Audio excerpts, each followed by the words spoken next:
Halo semua, kembali lagi ke Apa Itu Channel.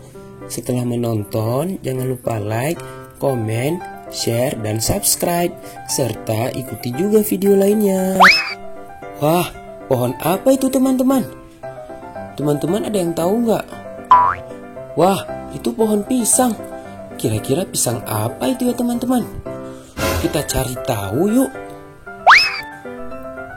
Oh iya, itu namanya pisang hutan atau sering kita sebut dengan pisang monyet loh teman-teman. Teman-teman tahu nggak kenapa pisang ini diberi nama pisang monyet?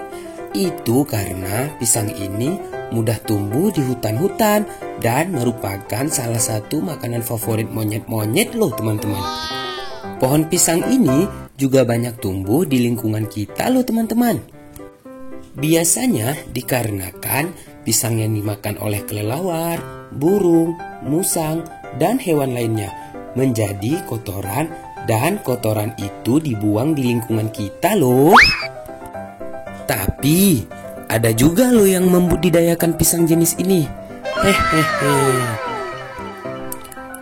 Sekian dulu penjelasan singkat dari pisang hutan atau pisang monyet ini. Semoga bermanfaat ya teman-teman. Dan jangan lupa selalu bersyukur.